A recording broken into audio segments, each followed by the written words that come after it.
केंद्र सरकार social media platform को लेकर नई गाइडलाइंस लेकर आ गई है। नए नियमों के बाद सोशल मीडिया प्लेटफॉर्म्स पर आपत्तिजनक और गैर कानूनी पोस्ट को 24 घंटे के भीतर हटाना पड़ेगा। पहले यह समय सीमा 72 घंटों की थी। फेसबुक, ट्विटर, व्हाट्सएप, गूगल जैसी कंपनियों को अब सरकार की बात माननी पड़ेगी। और आपको बताएं कि तय समय सीमा के भीतर उन्हें कंटेंट को हटाना भी होगा, ये भी गाइडलाइन में शामिल है। इतना ही नहीं, कंपनियों को गैर कानूनी कंटेंट के सोर्स की जानकारी भी सरकार के साथ साझा करनी पड़ेगी। इसके अलावा OTT प्लेटफॉर्म पर तमाम चीजें अब इस सब के दायरे में आ जाएंगी। हमारा rational and justification for new guidelines क्या है, मैं 4-5 पॉइंट आपके सामने रखना चाहता हूं और ये बहुत इंपॉर्टेंट है। आपको एक व्यापक प्रेस रिलीज मिलेगा। Supreme court around 11 December 2018 in the प्रांजोला case asked us to frame necessary guidelines to eliminate child pornography, rape, gang rape images, videos and sites in content hosting platform and other applications. Supreme court ने फिर 24 September 2019 को मेरी ministry को direct किया कि please have a new guideline completed at the earliest. Our secretary Mr. Ajay Sani had filed an affidavit in the court. He will be doing by this year beginning itself.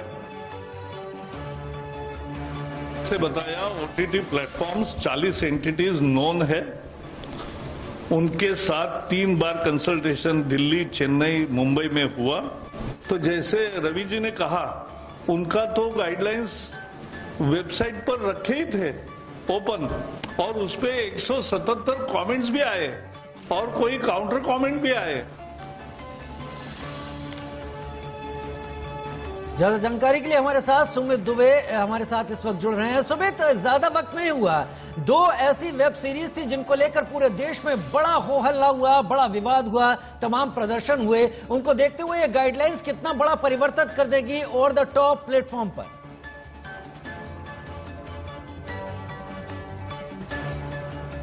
जी देखिए, over the top platform पर अगर हम बात करें तो दोनों web series जो हाल ही में हुआ था, इसमें जो विवाद हुआ, और इसके अलावा एक जो सबसे बड़ी बात थी वो ये बात थी कि पिछले 1 साल में हमने देखा कि कोविड लॉकडाउन के चलते OTT प्लेटफॉर्म एक हाउस होल्ड नेम्स बन गए थे और उसमें जो कंटेंट आता था, ये जो 2 विवादास्पद वेब सीरीज आई थी, उसके अलावा भी जो कंटेंट उसमें आता था उसमें कहीं से भी कोई एथिक्स नहीं था या कोई कोड ऑफ एथिक्स का पालन नहीं किया जाता था, जैसा कि सेंसर बोर्ड में किया जाता है और जो जैसा कि सिनेमा या टीवी में किया जाता है। और उसका कोई कैटेगराइजेशन नहीं था कि कौन सा कंटेंट किस आयु वर्ग के दर्शक वर्ग के लिए बनाया गया है, ऐसा कुछ भी नहीं था। ये एक ऐसा एथिक्स, ऐसी एक नियमावली है जो कि सेंसर बोर्ड में और जो टेलीविजन और सिनेमा में लागू होती है, लेकिन OTT प्लेटफॉर्म पे ये लागू नहीं हो रही थी। बिल्कुल, सरकार की ओर से पहले ऐलान कर दिया गया था संसद में, अब जाकर गाइडलाइंस की भी घोषणा हो गई है। लेकिन ये गाइडलाइंस आगे कैसे लागू होंगी, क्या पूरी प्रक्रिया रहेगी, इसको लेकर बहुत कुछ आगे भी स्पष्ट होना बाकी है। बहुत शुक्रिया आपका सुमित इस पूरी जानकारी के लिए। एक छोटे से ब्रेक के लिए हम यहाँ पर रुक रहे हैं। तमाम